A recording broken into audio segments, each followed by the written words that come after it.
All right, all right. All right. What? My alarm? No way. You shushy. Yeah, yeah, yeah. BX Blues is back, baby. So check it, check it. What are we gonna do now? Okay. So Majinu told me that he's gonna have a show tonight on Bart Ehrman talking about Christianity. So I said, you know what? That's a really good idea. That's a really good idea. Maybe we should post the voices of experts and apologists and theologians concerning their argumentation, okay, in order to teach people about these religions and what they think and the statistics. And some of these people are way better than us amateur small T theologians and small A apologists. So he said, not for nothing, but I'll tell you one thing, they're more articulate than me. And some of these people have a lot more letters behind their name. Bart Ehrman being one of them. And he says a lot about Christianity, but he also says a lot about Islam. Okay, so we're going to go into these things. Let me see. I'm just going to randomly play some of the things that Bart Ehrman says about Islam. Okay, let's see. There's a number of things. We're gonna free float on this. Okay, so we're gonna go on here on YouTube. Let me see if I can pull this up. Let's see if you can hear this. Hang on a second. All right, folks. To dismiss all the evidence for a historical figure for 600 years, and then only take a scripture that comes 600 years later as the most credible source, such as in the case of Jesus, where he lived and died, and then 600 years later the Quran came and told us what really happened. No, I don't think it's not historically credible. But if you're a Muslim, then you would say that it's an act of God, and then so history isn't really what matters anymore. And so if history doesn't matter, you can make theological claims. If history matters, then obviously sources written 40 or 50 years after are more likely to be based on reliable tradition than sources written 600 years later, especially when you can show that a source written 600 years later is dependent on these earlier sources. And so I don't think it's historically credible. Okay. He's talking about historicity there. Okay. Let's see what he says here. How could there have been any revelation given without the ability for perfect copying? This is James White during his debate with Bart Ehrman. Down the ages. It didn't have to be perfectly copied. God could have just preserved the originals. So if there is any claimed scripture from antiquity that... So Bart Ehrman on Christianity, he's saying, he said God could have preserved the originals. He's talking about the original autographs, the ones that were originally written in those materials that over time, physically, what kind of structure do we have? What kind of a physicality do we have that actually lasts that many thousands of years? Okay. Well, we have rock, right? Maybe the manuscript should have been written in rock. Okay. But we don't have that. We have animal skins, we have papyri and all that stuff. All of that stuff has a shelf life, okay, based on what's going on in the environment. So it's kind of, even for him, for someone like him, it's kind of unrealistic for him to say, well, God could have preserved all of a sudden he becomes a supernaturalist in order to make that claim. And that's kind of absurd. Okay, so this guy is a scholar. He studied under scholars. He studied. He says good things. He says other things, but he's got the bias that he is against religion. So we have to take that into context, that he is a skeptic and someone who considers himself agnostic. Some would argue atheist. Okay, but let's listen again to what he's saying. How could there have been any revelation given without the ability for perfect copying down the ages? It didn't have to be perfectly copied. God could have just preserved the originals. So if there is any claimed scripture from antiquity that does not have the originals. The Quran has textual variation in it that can't possibly come from God then. I'm not drawing that theological conclusion, and I don't really appreciate you likening me to a Muslim. I didn't. Both in your speech and just now. I'm not making any stand about the Quran. I don't know anything about the Quran. I'm simply making a very basic point. And I'm not making this as a normative point for everybody. I'm saying for me, it doesn't make sense to say that God inspired the words because he wanted us to have his words if he didn't give us his words. We don't. Okay, that's the point. That's the point he's saying, because he's saying that they're not God's words because they were not kept in the original autographs, right? But we know, based on science, based on all things that are practical and true, that what materials would they have been based on? No scientist today would agree that manuscripts would have survived. The original ones that they were written on would have survived, okay, environments and wars and all these things. So obviously what we have, and by God's grace, we have the manuscripts that we do have by way of copying. Okay, so that's how they were to be survived, by way of copying and copying and copying. To date, we have more copies and more manuscripts than any other written works in ancient antiquity, and that's what makes it so marvelous, because we can go back to the earliest texts to see that the later texts do resemble enough in terms of meaning and doctrine the same text. And we can do that. And we could, because of the volumes and the number of manuscripts, we can tell what happened where there have been additions, where the differences in the differences in the text, the grammatical errors, spelling errors, all of that stuff could be traced because of the number of manuscripts.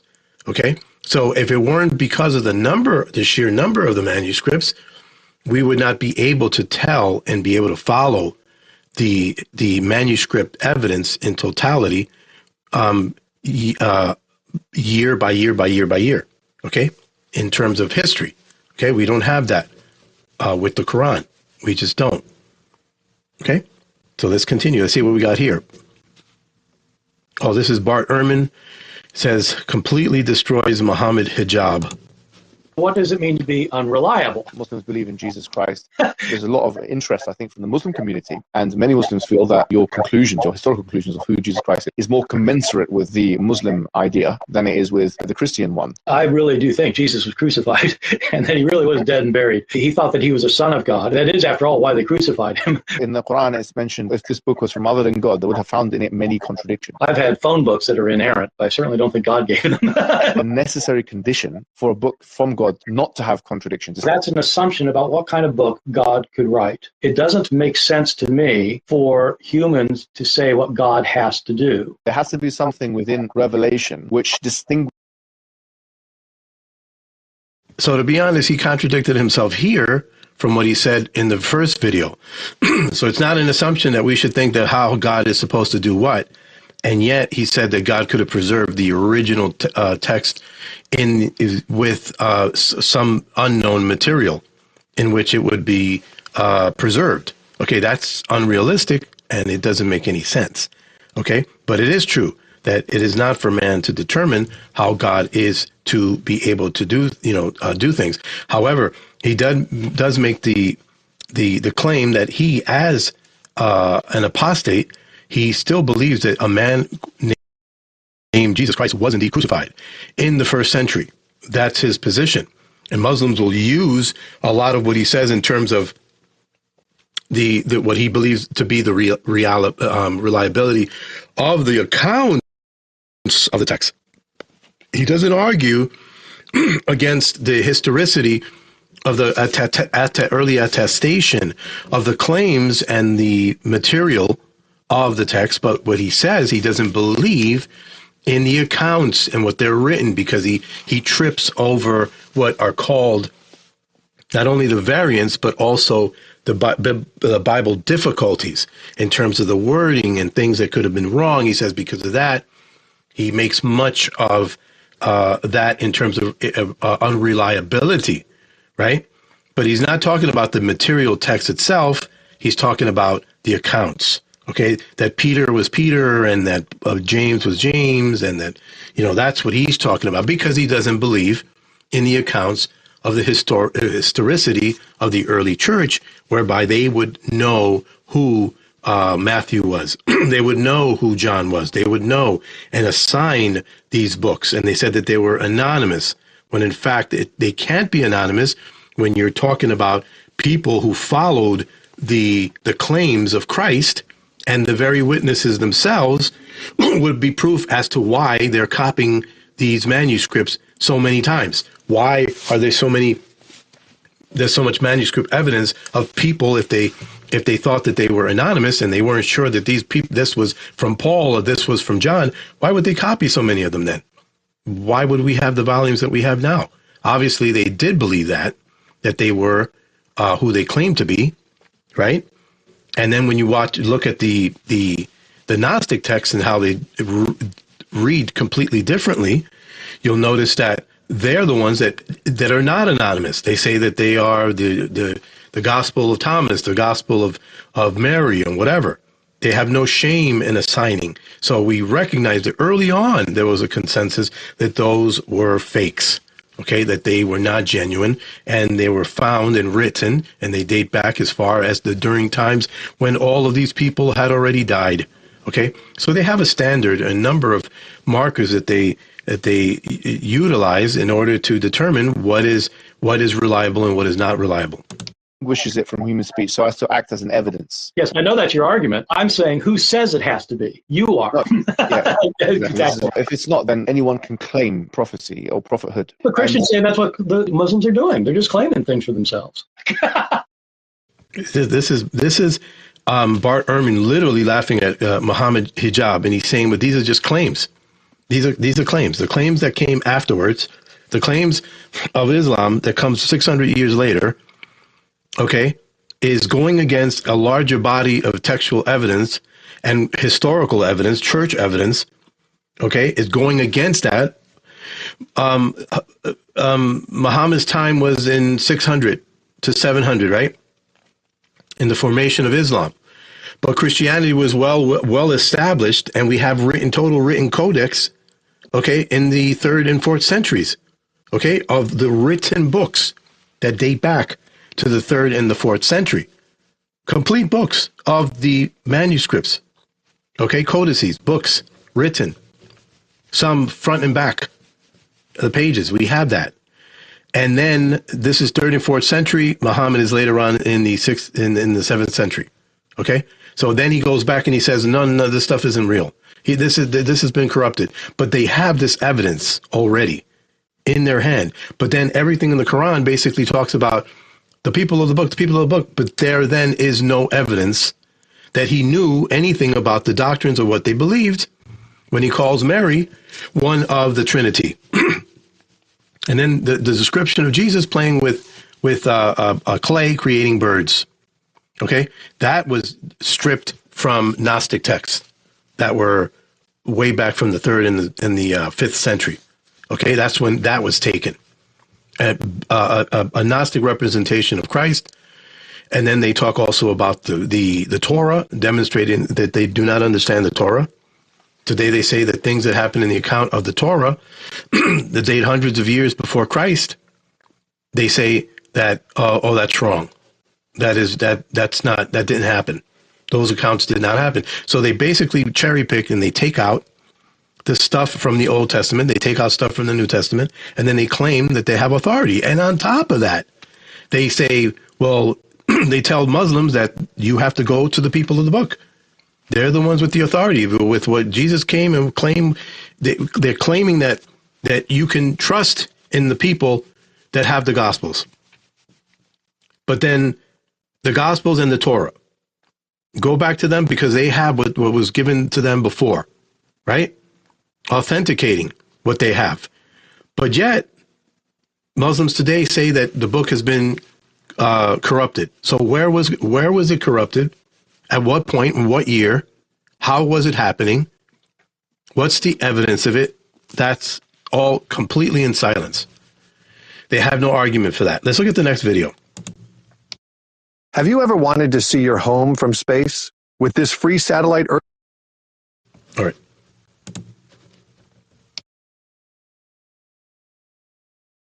You know, that you can win a huge house with rivers of wine.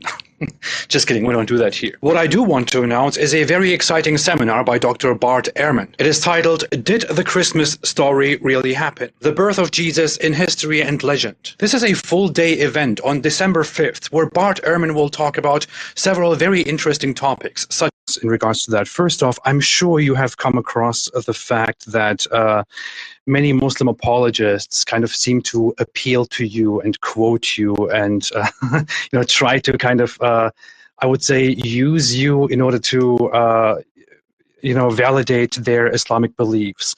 What do you think about that? How much do you think your findings and ideas are in alignment with Islamic understandings of Jesus and Christianity?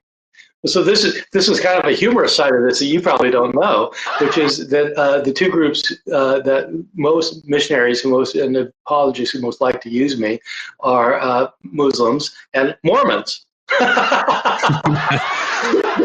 Go figure.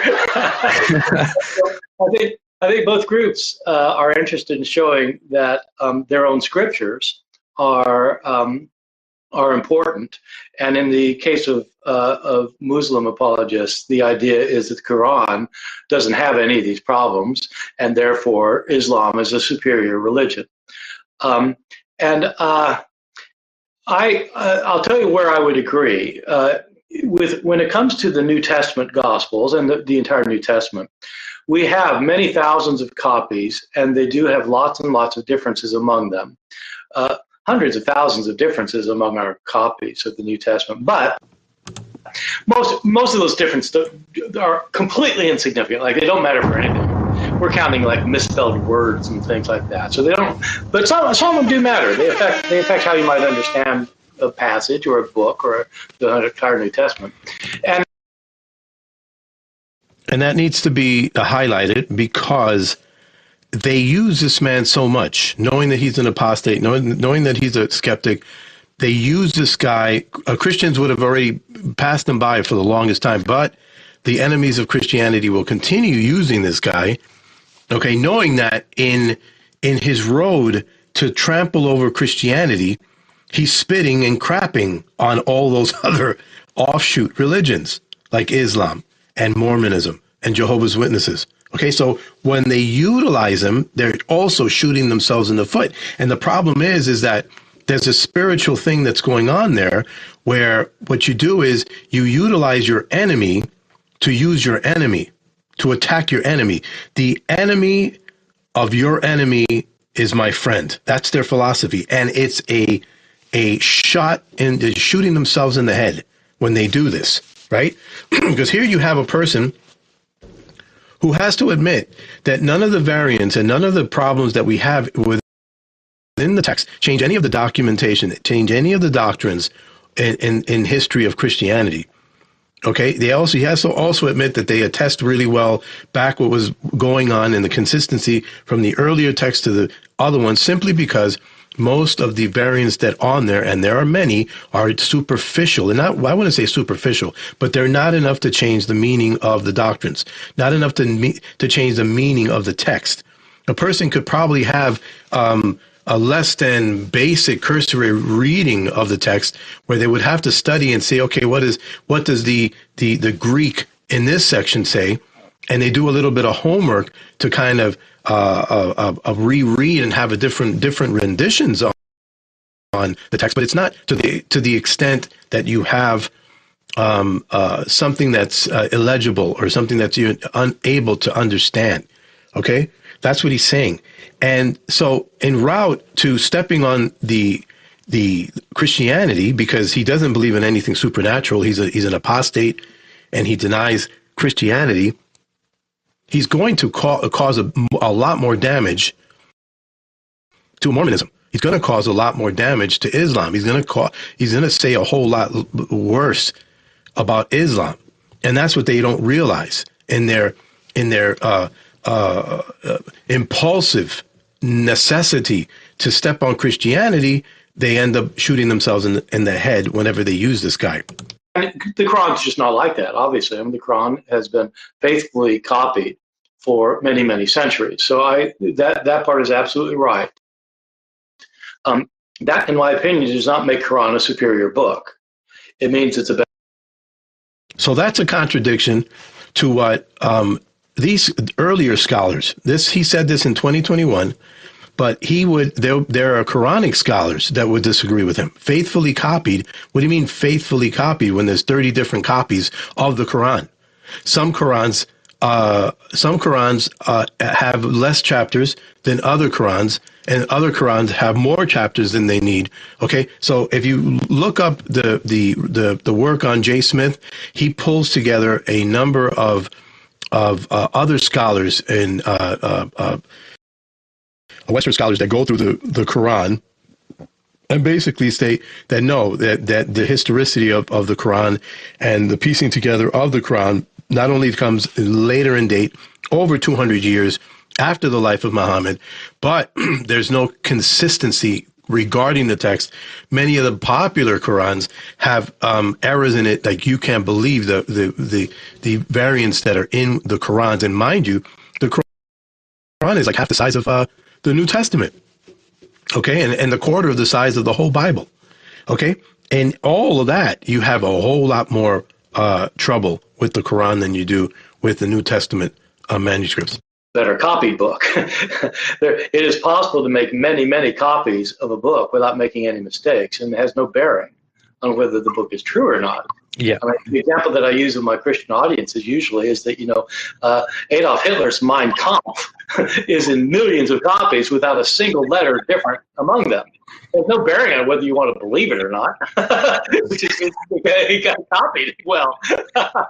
Yeah, if the original text is flawed, then it doesn't really matter how much it has been preserved. The end result would also be flawed, right? You do have a better idea what the author said with the Quran, because in some places of the New Testament there are debates, but it doesn't mean that what he said is true.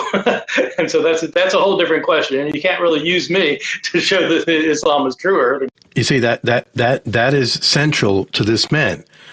His stance is that it's not true. Why? Because there can't be a God. There's no such thing as a God. God hasn't truly spoken. Of course, if God hasn't truly spoken, you cannot argue your way towards a cohesive communication regarding this God. The skepticism has to continue. He has to keep tripping over his skepticism in order to deny the existence of a God. Christianity, because I don't. What about the idea that so in Islam there is this whole understanding that Jesus was merely a prophet sent by Allah or God, and he merely came to deliver a book called the Gospel. Now this is very foggy. It's very hard to understand and to debate what exactly is being said. But the Quran refers to the book of the Gospel that was given to Jesus, that was sent by Jesus. According to our understanding and according to your findings, is it plausible to say that Jesus was indeed on a mission to deliver a certain scripture, a certain book to his disciples, and that got completely lost without any traces? No, I'd say that's completely implausible, and I don't think that's right historically. Jesus didn't hand his disciples a book. Jesus didn't have a book. My view is that Jesus certainly couldn't write himself. He was.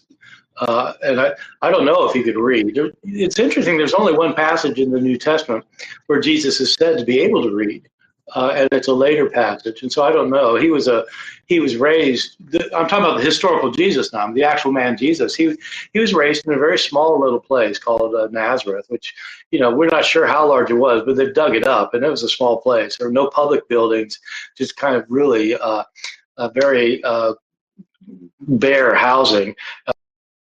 Stones put together, basically thatched roofs or whatever. But that's highly unlikely, because Jesus would, like all Jews, would be reading as a rabbi. He would read at the synagogue, and we see him early in the Gospels picking up the scroll of Isaiah and reading. But there were no schools or anything, and probably he didn't actually go to school. And so I don't know if he could read or not, but the idea that he had a book of any kind and then passed it on. So what would a school look like in the first century? Wouldn't it be a group of elders standing around each other and teaching younger students?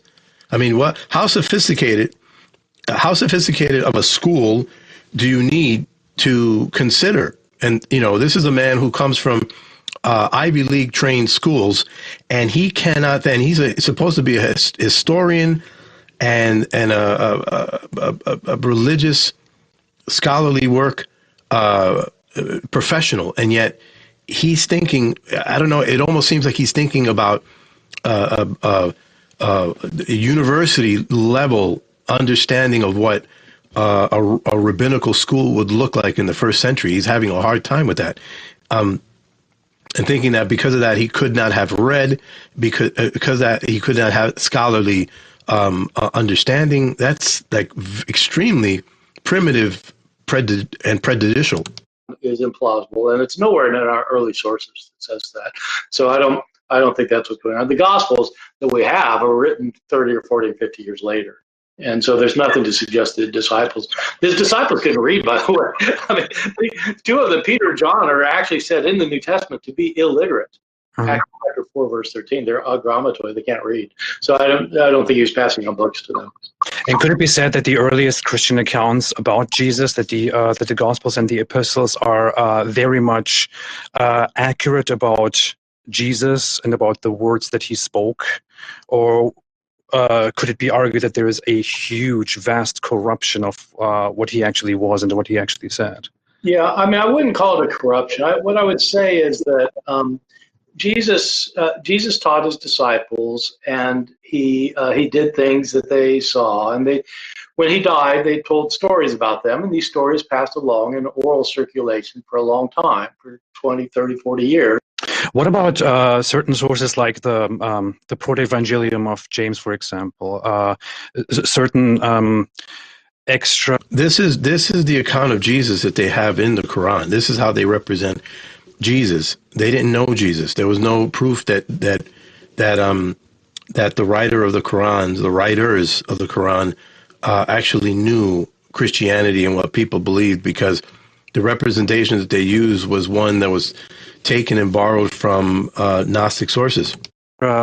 Biblical or apocryphal sources that were not included, in the New Testament, which tell us certain things, such as that Jesus brought, certain stones to rock birds to life, or that he spoke as a child, and things like that. What can you say about them, about their authenticity? Yeah. Well, so I'm going to be talking about the Proto-Evangelium during the talk. The term Proto-Evangelium just means it means the gospel before the gospel, because it's the proto-gospel before the gospel, because most of the proto-gospel of James is about the miraculous birth and upbringing of his mother Mary. Mm-hmm. And what's driving the account is the question of why her? Why would she be chosen? What was so special about her? And the account tries to explain that. But then it gives a very remarkable account of Jesus' birth and what happens afterwards. This is almost entirely a legendary account. It dates from the second Christian century after the New Testament Gospels, but it was heavily influential on Christian thinking throughout the Middle Ages about Jesus' birth, including, I don't know if you've seen much Christian art from the Middle Ages or in the like in the Renaissance, but whenever they show a picture of Mary and Joseph and Jesus, right, at the birth scene, Joseph's always an old man. Mm-hmm. And where does that come from? Well, it comes from the Proto-Gospel of James, the Proto-Evangelium. When it comes to the Gospel, now the problem is not only that that Islam doesn't accept the Gospels and the New Testament that we have. The idea is also not only that there was a book called the Gospel and that it was lost or corrupted, but also that basically the immediate followers of Jesus, that the early Christians were basically Muslims, meaning they didn't hold any of these heretical Christian ideas, and they were completely in alignment with the Islamic religion and the Islamic way of thinking, of simply regarding him as a prophet and worshiping Allah or God alone, and so on. What could you say about that? So I would say that there are some elements of truth in that historically, and some things I think I would consider to be problems. But on the basic level, the idea that the earliest followers of Jesus thought that he was a human and that he worshipped only one God, and they also worshipped only one God, I would say that that's true. That is true. I think that these earliest Christians, though, right after his death, believed that God had raised him from the dead and taken him up to heaven. It was your idea, we talked about this briefly before, but that the gospel in its original setting and according to the ideas of the earliest followers of Jesus would not be in alignment with the Islamic understanding of religion, right? I mean, yeah. Well, I mean, to some extent it is. I mean, they believe there's one God, and that he has prophets, and that the Old Testament's a sacred book, and the New Testament's important. But they, the earliest they didn't have a New Testament, obviously, but they would not have subscribed to many of the teachings of Islam because the teaching hadn't been invented yet. It's hundreds of years later that they came into being. And were the Christians throughout the history of Christianity over the next 7 centuries especially vastly consistent with mainline Christian ideas, such as that Jesus is somehow the Son of God, that he's somehow divine, and all these things? That this was a dominant, a vast idea among Christians, right? So a lot of my books deal with this issue, and one of the things that I argue at length is that in the earliest centuries, in say the 2nd century, the 3rd century, so I'm talking like 100, 200 years after Jesus, there was a lot of diversity within early Christianity. There were various groups of people who claimed to be followers of Jesus that had different books from the ones that got into the New Testament. They claimed these books were written by apostles, and they supported views that there were lots of controversial views floating around. There are Christians who said that there are 2 separate gods. Some Christians said there are 12 gods. Some said there were 36 gods.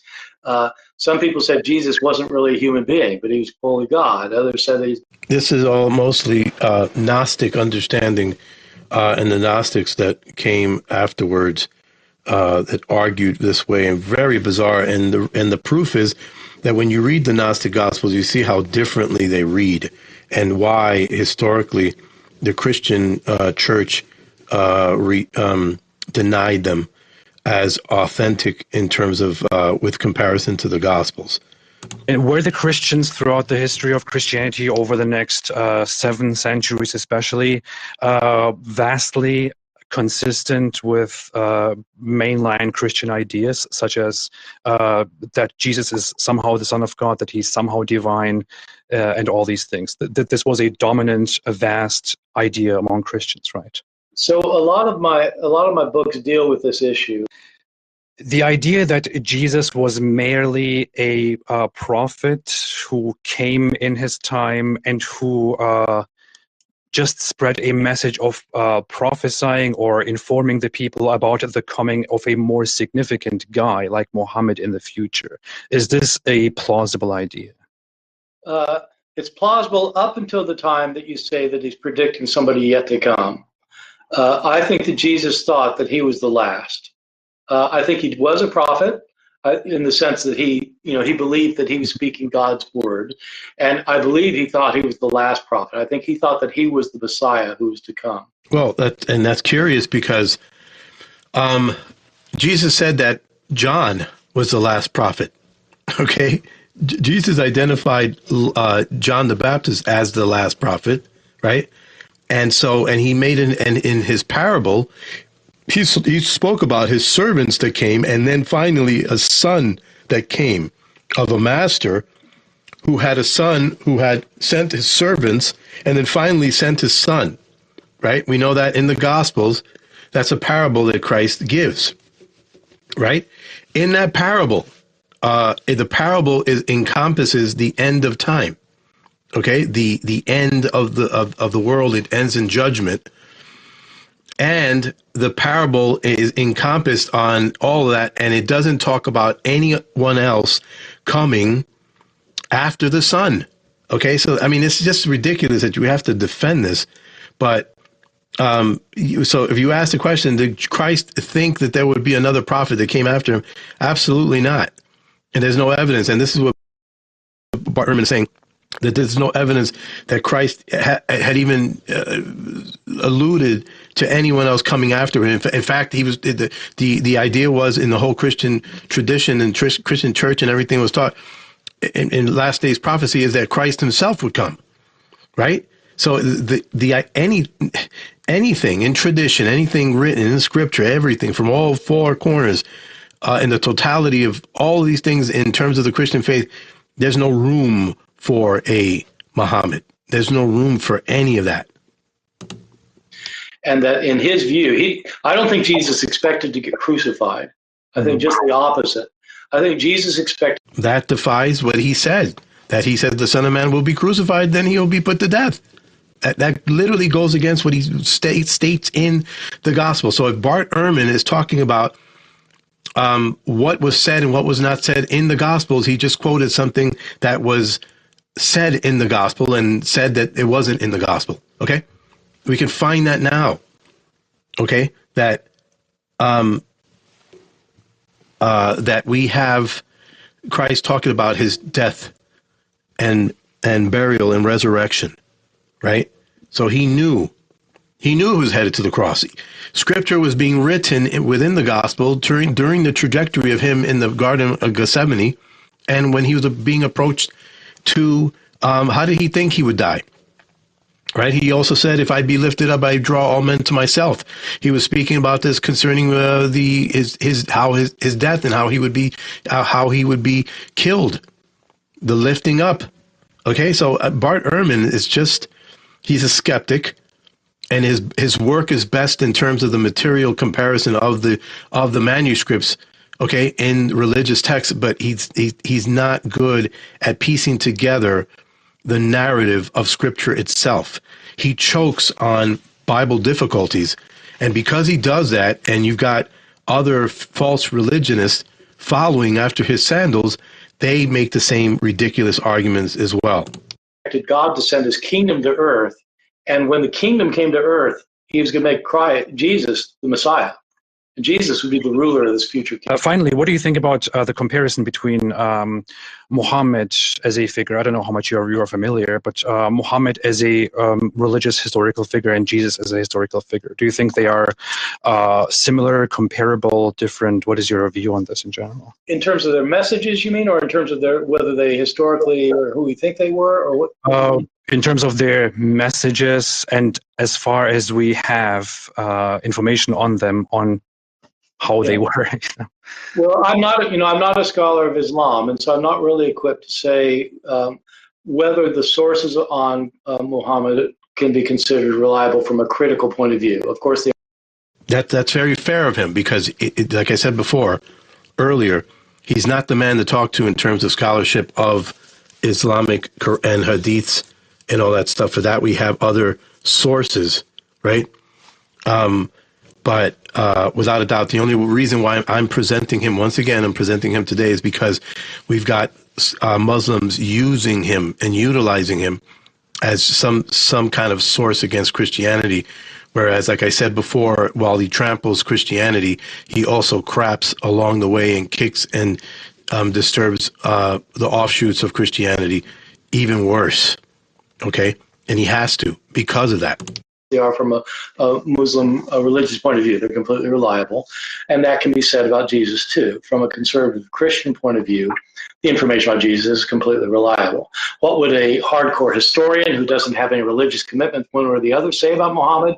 The way I understand it is that there are controversies among historians about how accurate our sources are about Muhammad, but I'm not equipped to give you the details. With Jesus, I'm equipped to give you the details that we do have historical information, but a lot of legendary material as well. In terms of their messages, I think it's really important to understand that Jesus and Muhammad are living in very different times and places. They have different assumptions about the world, different presuppositions. Jesus is a first century apocalyptic Jew. And so, he has a very different message from anybody living, hundreds of years later, I think, whatever the person's religion, including Christians living hundreds of years later. All right, so let's move on to another one. The next one is going to be comparing the Quran with the New Testament, and this is Wes Huff. Every action has a reaction.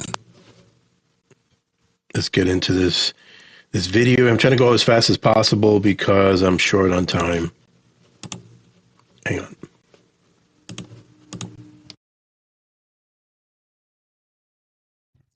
Hi, so my name's Wesley. I'm going to be doing a presentation I'm calling Two Books Looking at the New Testament and the Quran. And the reason I'm doing this presentation is because I do Christian apologetics as a career. I'm the Central Canadian Director for an organization called Apologetics Canada, which is a Christian apologetics organization. I'm also a PhD candidate at the University of Toronto in the area of what's called New Testament and Christian origins. It was a freely transmitted text. And right off the bat, 3 facts of a freely transmitted text are that the more manuscripts one has, the more variants one will have. If you only have one witness, you will likely have no textual variants, but you will likewise have no textual basis upon which to believe you have the original text. And the more witnesses you have, the more confidence you have that you have the original text. So in other words, anything that's handwritten has mistakes. Copyists and scribes make mistakes. This is just the lot of anybody who's hand copying anything, especially for long documents. Some of the New Testament documents are, pages and pages and pages and pages, hundreds of pages long. And so we get this reality is that anytime you have something that's handwritten, there are copyist errors. This is true for everything. And so there's a discipline, a field called textual criticism, which looks at any document that we don't have the original for. Which is basically everything within the ancient world. This even flows into some of the Middle Ages. We don't have any of the original writings of the plays of Shakespeare, and so we do text criticism on the scripts of Shakespeare.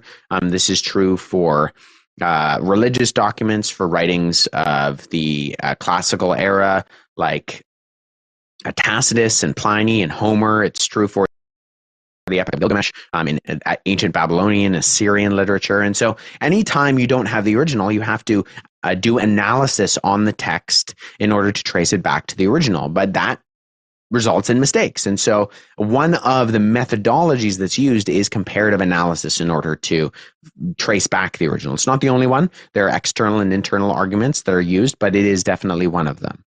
In order to give you an illustration of this, I want to talk about a special printing of the King James Bible, which happened in 1631, because in 1631 there was a printing of the King James Bible, which had Exodus chapter 20, verse 14, failed to put in the word not in the phrase, thou shalt not commit adultery. And so this resulted in the phrase, thou shalt commit adultery. Now, this was obviously a typist error, and so they tried to destroy all these Bibles. But what would happen if that was our only copy of the Bible?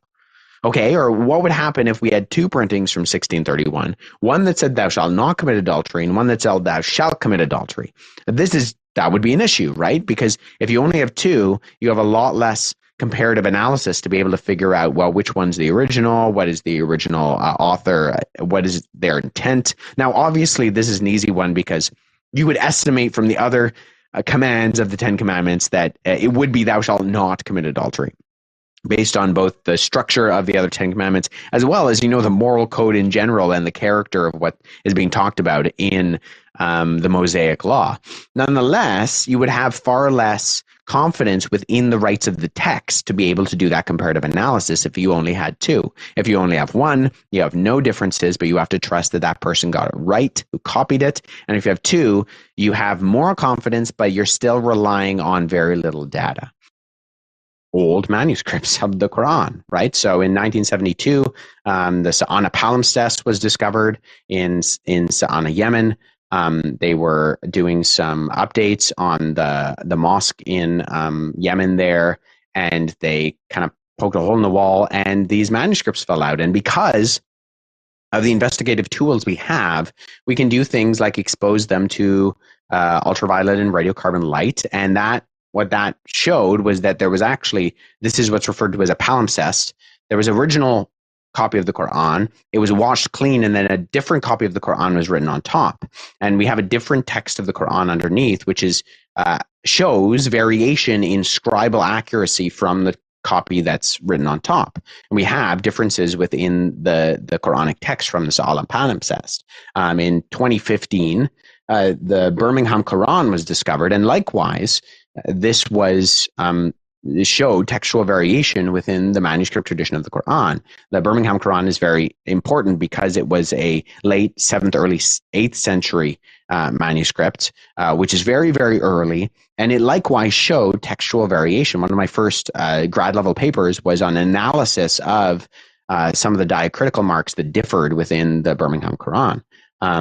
Likewise, not only that, but there are actually two different texts of the Quran floating around the world today. 97% of the Muslim world is reading a Huff's Quran, particularly a 1924 Egyptian printing of the Huff's Quran. But I have been to areas of North Africa. Hey, Tone, why should people come to the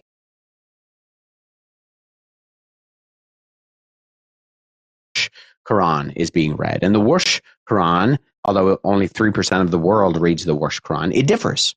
It differs from the Hafs Quran. And traditionally throughout Islamic history, there have been differentiations within the copying process of both Warsh and Hafs copies. And so the issue here is that if there was one message, okay, and if this message, the Quran itself, was given by Allah, okay, then there has to be a higher level of consistency concerning what is in that Quran.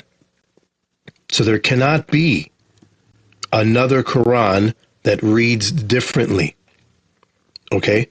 There can't be a Quran that has 114 chapters and another one that has 116 or another one that has 110.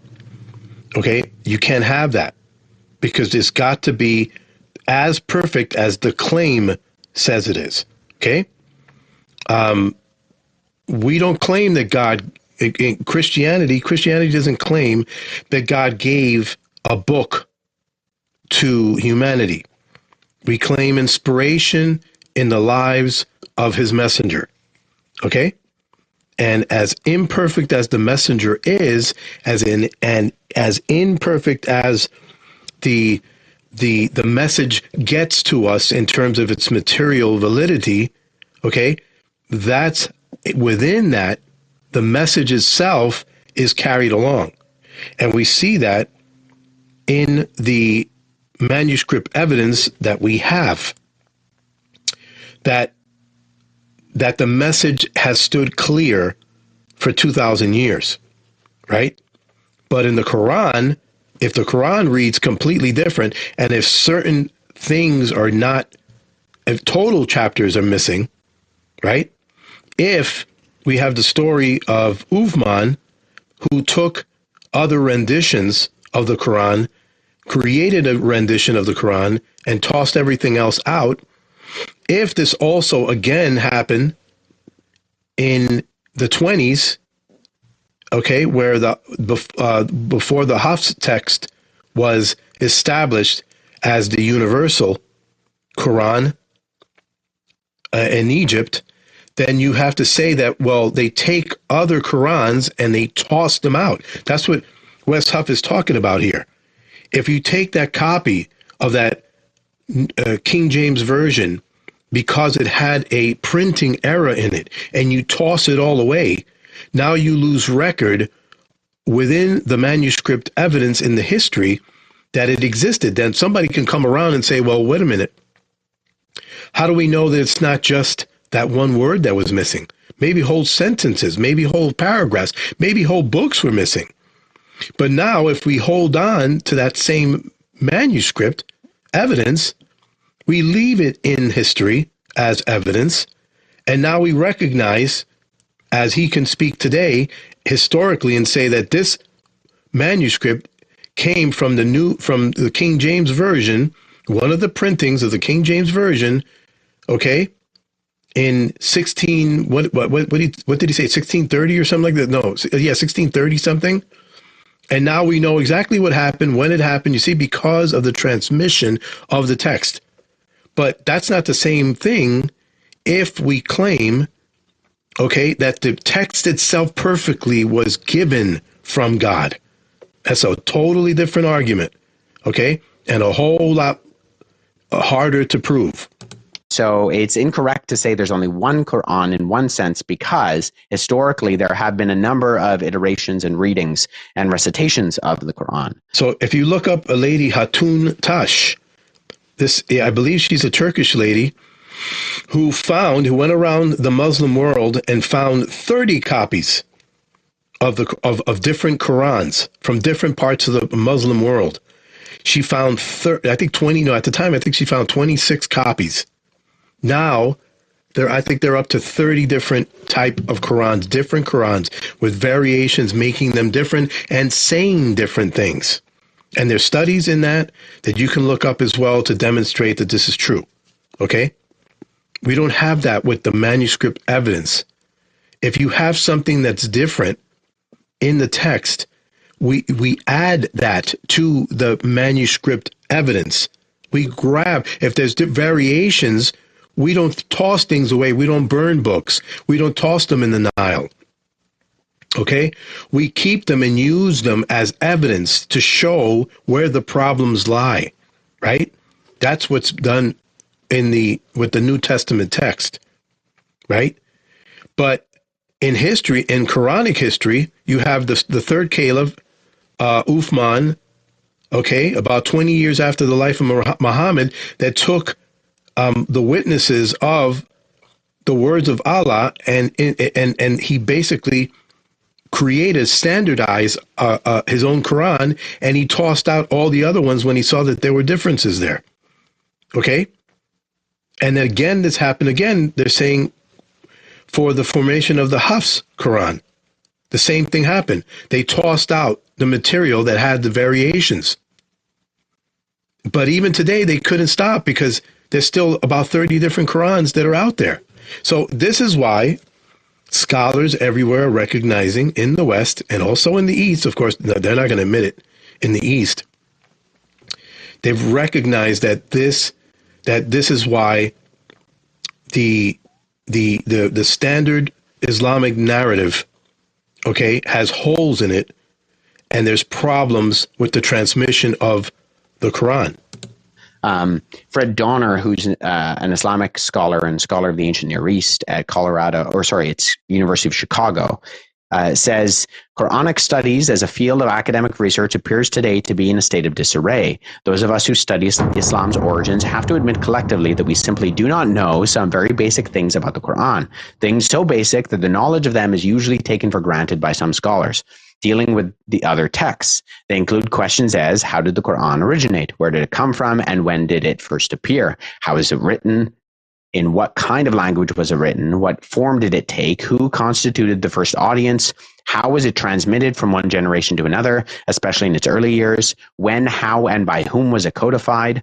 Those familiar with the Quran and the scholarship on it will know that to ask even one of these questions immediately plunges us into the realm of grave uncertainty and has the potential to spark intense debate. Now, I think actually Donner, although if you read the Quran in its historical context, he's clearly, and I've listened to a number of his lectures, he's brilliant. I think he's a little bit too pessimistic.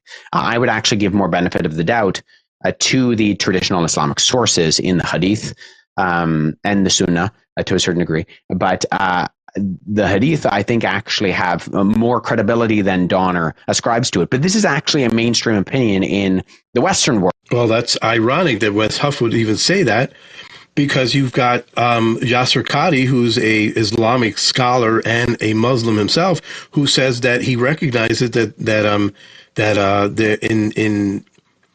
there is no reliability with the Hadiths. There's even less reliability with the Hadiths, and he's the one that said that there is holes in the standard Islamic narrative. World, the Eastern world is not really allowed to ask certain questions about the history of the Quran to the same degree that they are in the West. But in North America and Europe in particular, this is the mainstream understanding within the academic world of the history of Islam and the Quran. But I, as I said before, I think it's a little bit more pessimistic. I think if we're just talking about the hadith for a moment, I'm just going to assume that the hadith sources, particularly Sahih Bukhari and Sahih Muslim, are correct. And in combing through these, I've compiled sort of a history of the Quran in its revelation. So in 570, what we have is Muhammad being born.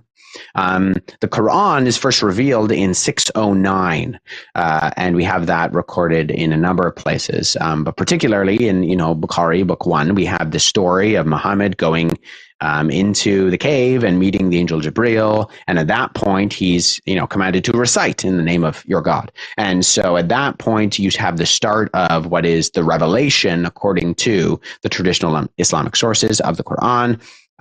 But Muhammad is in Mecca, which is it's a polytheistic community, and so he's preaching monotheism, and so they don't like that. He runs into some trouble, and so in 622 rather, he flees to Medina. Here's what nobody's telling you about the new bearskin hoodie. This fleece is thick.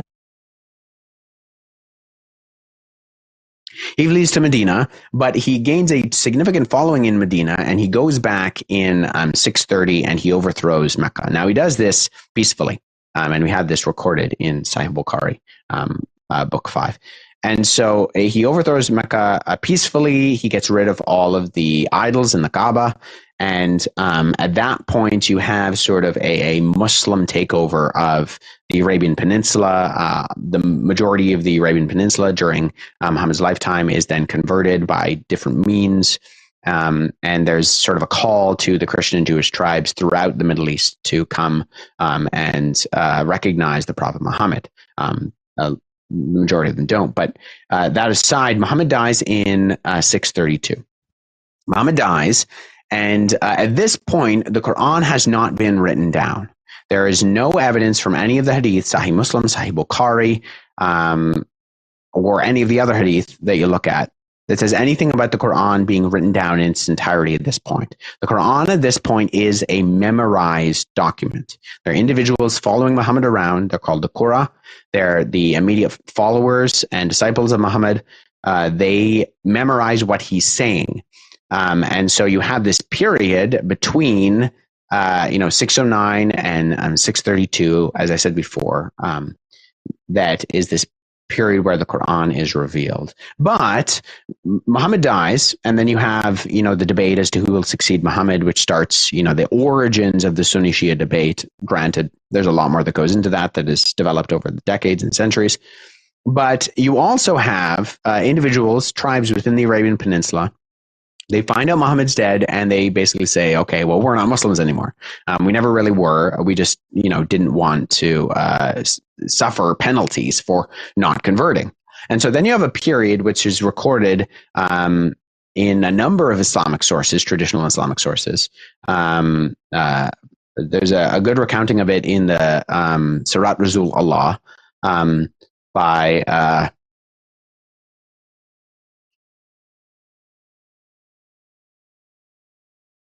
Ibn Ishaq. So my translation here is by Ghulam.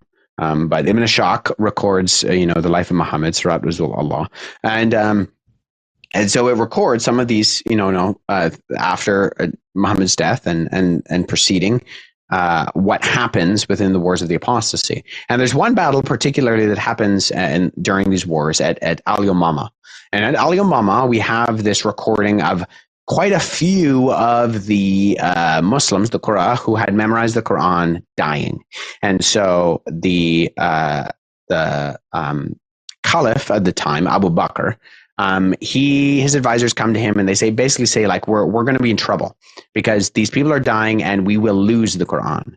And so this starts a period of collation of what happens to be the Quran. And so you have quotes that you find, like Ibn Abu Dawood, who says, Umar was once looking for the test of a specific verse of the Quran. He vaguely remembered. Oh, sorry, I'll go back to that. That was my mistake. We're right here. Umar was once looking for a test of a specific verse of the Quran. He vaguely remembered. To his deep sorrow, he discovered that the only person who had any record of that verse had been killed in the Battle of Yamama, and that the verse was consequently lost. That's in Sunan Abu Dawood, Kitab al-Mishhaf. And so that's said. Ibn Umar, recorded in As-Sayuti, says, let no one of you say that he has acquired the entire Quran, for how does he know that it is all? Much of the Quran has been lost. Thus let him say, I've acquired what is available. Now this is Ibn Umar, who's the son of the second Caliph and the brother of the Prophet Muhammad. And so you have these kind of statements being said because the Quran is oral at this point in time. It's not a written document. It's a memorized document.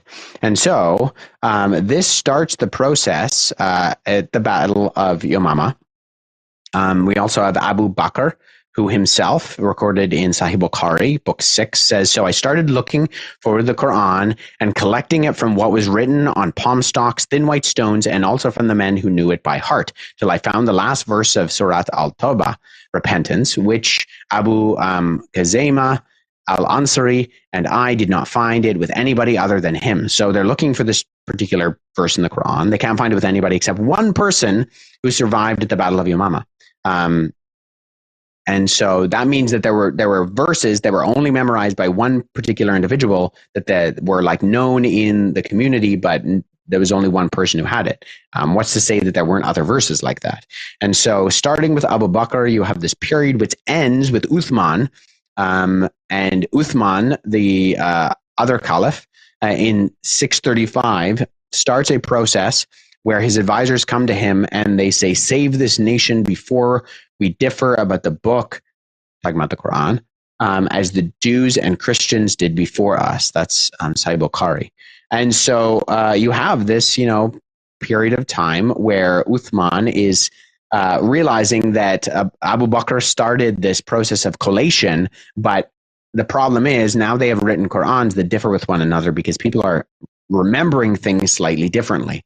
And there's a record of Qurans being longer with some people and shorter with others. And so this is a period that scholars of the ancient Near East and Islamic history records as being referred to as the Uthmanic revision, where Uthman collects all of these copies, he standardizes the text, and he destroys the differing copies.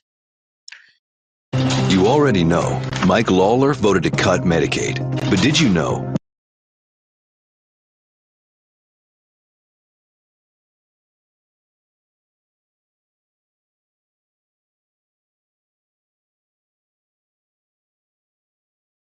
Stand by, folks.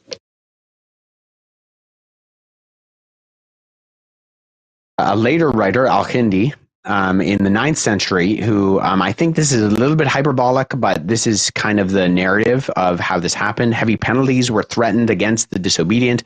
All the leaves they could secure were shredded and boiled in vinegar till they were sodden. Nothing remained, not even the smallest fragment that could be deciphered. This is talking about the Qurans that differed from Uthman's. Ubay ibn Ka'b, who was one of the immediate companions of Muhammad, said... So as early as this time, we're talking about differing Qurans, okay? Remember, this was something that was supposed to be given by God to people, right? So already we're talking about in the Islamic standard narrative that there are differing Qurans. Umar said Ubay was the best of us in the recitation of the Quran, yet we leave some of what he recites. So he's one of the best reciters, but they're leaving out some of what he recites, what he's remembered from the Prophet Muhammad reciting. But Ubay says, I have taken it from the mouth of Allah's messenger and I will not leave it for anything whatever. And we actually have disagreements with individuals like Ubay ibn Ka'b, of individuals who had entire chapters that Uthman did not include. And so there's a little bit of a battle. In fact, if you read between the lines in the hadith, it appears that a few of these people, potentially Ubay himself, lost their lives because of their refusal to give up their copies of the Quran that they had recorded, as Ubay says here, taken from the mouth of Muhammad himself. And so what do we do with this? Well, if you remember, the free transmission of the New Testament has a number of factors, one of which is that there is no centralized authority who's controlling the text, which means that in one sense, it's annoying because you have all these copyist errors, but in another, it allows us 2,000 years later to compare the copies and do internal and external analysis to be able to have a lot of confidence in the text. That is not what we have with the Quran. What we have with the Quran is a oral document, right, in its originality that was memorized by the immediate followers of Muhammad. And then we have not a spider's web, but a single thread, where there's a little bit more differentiation at first, but then it's standardized. This is literally the difference between a controlled transmission and a free transmission. And the reality of this is that it allows scholars, and this is why guys like Fred Donner say what he says, very little confidence to be able to trace the original text back. Because you have to trust that Uthman got it right. And a lot of the Qur'an, a lot of Muhammad's own immediate followers said Uthman did not get it right. And so we have. So I encourage people to go back to this video and listen to this over and over again. I'm leaving it on my Islam False playlist on my YouTube, Divine Nature Online, at Divine Nature Online. And I'm going to link it, or it should be linked. No, it's not linked to this talk here on stereo. But I recommend that you go back to this video because it's very important. The title of the video is Comparing the Quran with the New Testament, and it's under Wes Huff, his playlist. Okay, so check that out himself. He's talking about the problems and the differences between a freely transmitted text, which is the New Testament, and a controlled text, which is oral Quran. Okay. So oral means that he takes a person, nobody on the earth is perfect, right? And he's got everybody reciting a Quran, which is supposed to be the word of God.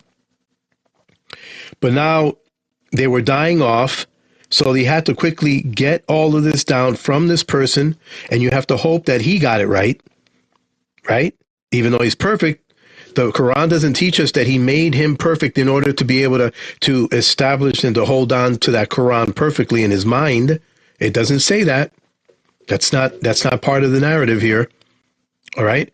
But Uthman took it and created a Quran based on the other ones that were floating around that they admittedly said had differences, and he got rid of them. And then he took another one and he standardized it, made copies, and sent those out to about 4 or 6 different provinces in the Muslim world. The problem is that we don't have, copies of anything that was being traced. They do argue that there's elements of the Quranic manuscript in there, but how would they know? They need a full manuscript in order to understand what came from Uthman, right?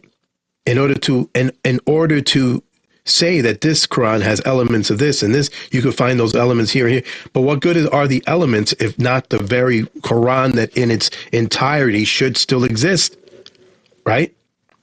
And so the admission is that Quran, from that Uthmanic Quran, does not exist either, in its entirety.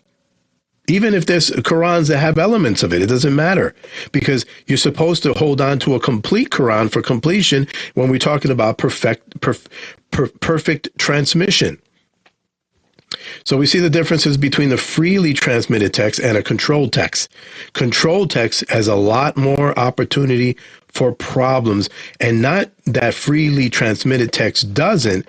It's just that you can trace the problems down through the transmission, through the history of the transmission. Historically, you could trace where the issues were, where the inclusions were, where the problems were, where the problems with certain texts that came from this part of the world at this around this time. You see, you could piece it together. Whereas a controlled text, you don't. You just have to hope that the person who transmitted it and hung on to it had it correct and had it perfect. You see? The hadith themselves, the Sahih hadith, the reliable hadith, even recording individuals who were companions, immediate companions of Muhammad, declaring Uthman's text is not what they heard from Muhammad. But Uthman's text, or a version of it, a 1924 Egyptian printing of the Huff's version of it, is what modern Muslims read today. It is. There's no debate about that. And so the problem with that is that there is very little to no transparency and very little confidence that we have what originally came from Muhammad's mouth. If you look at a Greek New Testament, so this on the screen is a critical edition of the Greek New Testament. I have a number of them behind me. These are all critical editions of the Greek New Testament. What you have on the top is the Greek. This is a section of Matthew chapter 5. And you have the Greek up there, and underneath you have what's called the critical apparatus. This is a documentation of all the differences that would affect translation. Anybody can buy one of these. You can go on Amazon and get them. You can get your local Indigo to order one. In fact, if you are studying Greek, you can just call the United Bible Society and they'll just send one to you for free. This is the history of the New Testament text. We are not hiding anything. Everything's transparent. You can look at the readings yourself. Any true variant that affects translation will be mentioned in any modern translation as a footnote. And because of this, there is transparency. There's an ability to see what the history of the text looked like and how it was changed over time. And that gives us confidence to look back and see, how we can compare and trace the original text back. There's no critical edition of the Quran. There have been attempts to sort of do it. One of my personal friends, Andy Bannister, who has a PhD in Islamic studies from Oxford University and does computer coding. He's been on the team that's working on software it's called the Quran Gateway, and it is an attempt to try to start this. But we have 2,000 years, 1,800 years, arguably, of textual critical conversations with the New Testament, of comparative analysis. The textual criticism of the Quran has really only started in the last 50 years. And it's even closer to the latter half of the 50 years. And so there's very little to go off of in order to be able to accurately represent what the original text means. What does this mean? Okay. I think what it means is that we can have confidence in the text of the New Testament, not in spite of the evidence, but because of it. And the Quran has much, much less on its side in terms of multifocality and tenacity and therefore reliability as a whole. This is the conclusion of almost every Islamic scholar in the West who analyzes this information. Why? Because if we apply the same standards to the New Testament or to Homer or to the author of Gilgamesh or to the Canterbury Tales, if we use the same methodology and say we can be sure that what we have is what the original is an almost exact, if not exact, representation of what the original author said. And we apply that same methodology to the Quran. What we see is a controlled transmission. We see very little to no multifocality. We see very little to no tenacity. And therefore, our ability to have confidence that what we have is what the original was is very, very low. And that includes all of the internal and external sources in the Hadith that say a number of times by the companions of Muhammad that there were differentiations in the earliest recitations of the Quran, significant differentiations to the point of chapter differences. So how does this impact the way Christians and Muslims talk with one another? Well, I think we can see from the history, and I've only skimmed the surface, that the Quran has a history. The Quran has human fingerprints all over it in terms of its codification, in terms of the Uthmanic revision, in terms of the fact that what is read today is a 1920s printing, which was not a compendium of scholars, but just that's the printing that ended up happening and getting printed most often. And the Quranic transmission compared with the New Testament reveals that one is ultimately far more reliable. And with all due respect, my Muslim friends, that is the New Testament. And so as just kind of like an appendix, what I want to do very quickly is I want to show you an example. I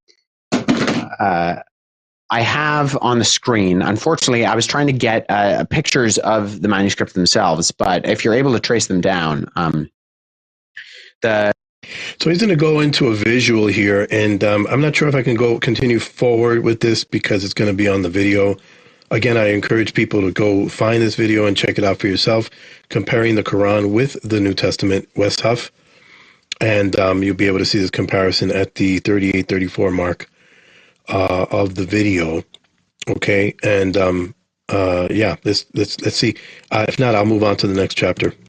The standard 1924 text and translation of Surah 3, Ayah 158 says, whether you die or are martyred, all of you will be gathered before Allah. Okay. There's a very important manuscript, which is very early, Quran manuscript 328, which is also known as the Great Paris manuscript because it's housed in Paris. It has a different diacritical mark. And the difference in the diacritical mark means that there's a differentiation in the text, which is rather significant. It says, whether you die or are martyred, all of you will not be gathered before Allah. So it's a difference of being gathered or not being gathered. That's a significant variant, and that's one that we find within the manuscript tradition of the Quran copies that we have, the ancient copies of the Quran. Now, let me just run through this very quickly. For my Muslim friends. Now, I realize there's a little bit of an issue going on with my the screenshots of my Arabic. They're not quite exactly right, but if you can forgive me for that at the moment, just notice that. Surah 3:3 says, he has sent down upon you, O Muhammad, the book and truth, confirming that which was before it, and he revealed the Torah and the Gospel. So here we have one of the iterations within the Quran itself, that the Torah and the Gospel are revealed. They're revealed by God. They're used with the Arabic word natsal, means sent down, which is the same word that the Quran uses for itself. The Gospel and the Torah, once again, say, O people of the Scripture, you are standing on nothing until you uphold the law of the Torah and the Gospel. And what has been revealed to you from your Lord, and what which has been revealed to you from your Lord will surely increase, many of them in transgression and disbelief, so do not grieve over the disbelieving people. So once again, we have another declaration that the Torah and the Gospel are sent down. You know, they're inspired by God. Muhammad is said, if he has doubts, to look to the Christians and Jews in Surah 10:94. So if you are in doubt, O Muhammad, about that which we have revealed to you, then ask those who have been reading the scriptures before you. The truth has certainly come to you from your Lord. So this is the various places within the Quran that validate the authenticity and the reliability of what the Christians have and what the Jews have, the Torah and the New Testament, right? And the Gospels, okay? And so this is what the author or authors of the Quran are saying about Christians, the text, Christian text and the Torah, okay? So it's sending them to that. So never be among the doubters. So basically, if Muhammad has doubts, go to those who had the books before you. Who are those that had the books before you? Well, the Torah and the Gospel are already. There's no argument here in terms of corruption, believe that things have been changed, or any of the sort. The ones that have been highlighted in the Quran as that which are the books that were revealed before. Likewise, nobody can change God's words, right? Say then, is it other than Allah I should seek as judge, while it is he who has revealed to you the book explained in detail. And those to whom we previously gave the scriptures know that it is sent down from your Lord in truth. So never be among the doubters. And so if the Quran says that Allah's words cannot be changed, cannot be altered, then okay, and then it also sends people to the Gospels and to the Torah. That is implying that those words of Allah that were originally given in the Torah and in the Gospels also cannot be changed, because that was what God sent originally to them, the people previous to us, Muslims, right? So then that is validating and instantiating that Allah's words and the Quran and the text cannot be changed. The word of your Lord has been fulfilled in truth and justice. None can alter his words, and he is the hearing, the knowing. So nobody can change God's words, and that's in context to the previous scriptures, which are mentioned in Ayah 114. Now, we know exactly what the gospel and the Torah look like in this time frame, in the 7th century. In fact, here's a copy. It's Syriac. It's from Syria. Syriac is a version of Aramaic of the Gospels and some letters of Paul, and then includes the Old Testament letters, specifically Nehemiah, of the prophetic writings. This is a codex, 6th, 7th century, Codex Ambrosianus, okay? On the video, it's for timestamp 4154, and he's demonstrating it. This is a codex. This is a number of Bible books that are already found in there at the time of Muhammad, in his time frame, and yet he didn't know the gospel based on what was written in the Quran. No evidence in the Quran that he even understood Christianity, or if he had the Christian text. But yet the Christian text already existed in a codex. I'm not talking about fragments. I'm not talking about loose leaves. This is already in a codex. Okay. Now, codexes were usually found within people of authority, and you see, but nevertheless, that's to show you the volumes of which the information was out there in the Christian world, okay? And where was the church? How established was the church in the 6th and 7th century, right? We know that there were on and off persecutions and stuff like that, but by the 6th and 7th century, the churches were very well established throughout the world, in different parts of the world, especially in Syria. I've done analysis on Codex Ambrosianus. It reads identical with minor variation to what I have in my modern English translations. We know what the gospel was in Muhammad's day, and so when the Quran in the 7th century is talking about the Injil and the Torah, the gospel and the Torah, we know what that looked like. And so in order for it to be an effective revelation, it has to be effective in communicating something that would actually have made sense to the original audience. And so we know what the gospel looked like in 7th century. We know what it looked like in the 2nd century. We know what it looked like now, and looks like now. And so it's problematic if what your reaction to this is saying, well, that's not the same gospel. That's not the same Torah as we have today. It's been corrupted. Well, I'm afraid the evidence doesn't show that, and we actually know what the Al-Injil, the people of the gospel, were reading in Muhammad's day when those words were spoken. Likewise, Christians in Surah 5, Ayah 46 and 47. When your kid is hurting and there's nothing you can do about it,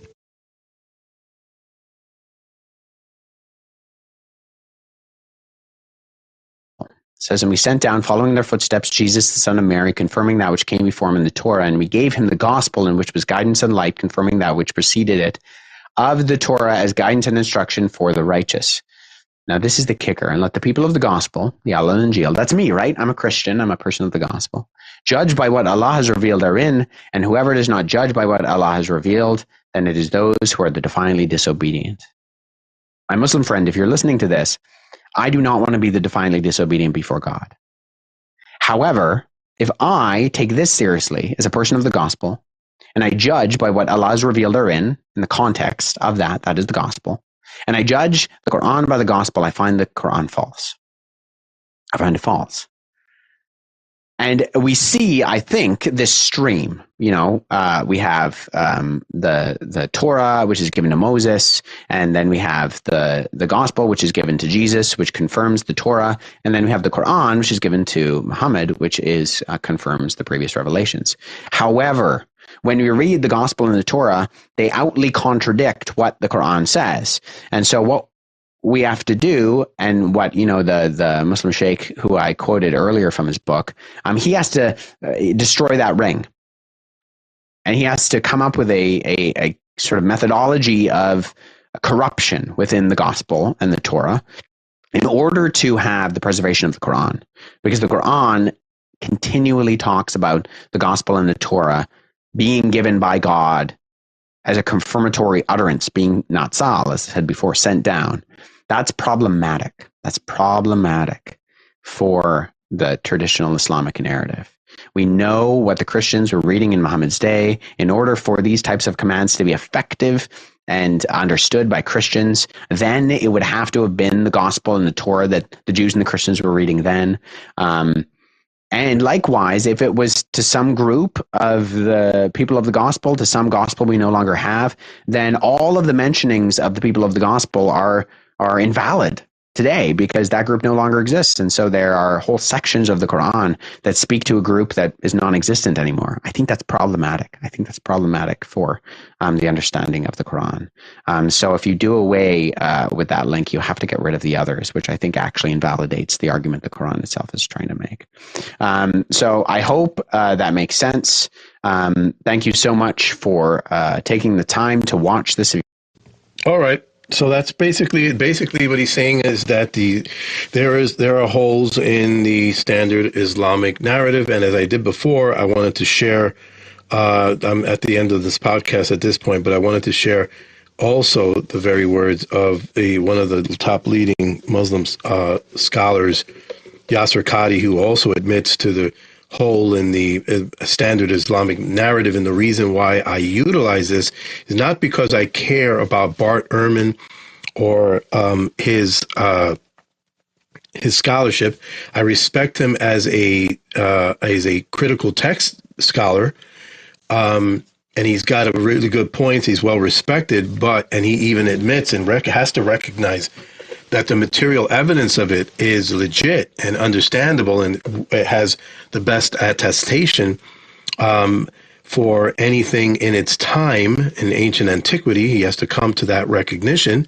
Of course, he's not a Christian. He's a skeptic, and so he's going to speak in terms of, well, it can't be right because I believe that the early Christians believed one thing, and then this is what the text, and he has to do his own translation, and that is, of course, in his bias as a skeptic, and that we can pick up quite easily. Not Christians don't care about these things, but while Muslims will use this guy to try to trample on Christianity, in essence, he's going to destroy the offshoots of Christianity, which is Mormonism, Jehovah's Witnesses, and Islam, in its path. So they shoot themselves in the head when they use Bart Ehrman. And as an addition, I added this presentation of West Huff. And again, I encourage you to check out his video comparing the Quran with the New Testament in terms of the reliability of the critical text. And I want to leave you with that Yasser Qadhi's quote, which is extremely valuable. And it's very clear to you and to every single very advanced student and specialist that the standard narrative has holes in it. That's what I'm going to say. The standard narrative does not answer. You're well aware, nobody in the academy affirms the Muslim Sunni science of hadith. Nobody. It is considered to be completely discredited. An academic channel, right? You're well aware, nobody in the academy affirms the Muslim Sunni science of hadith. Nobody. It is considered to be completely discredited.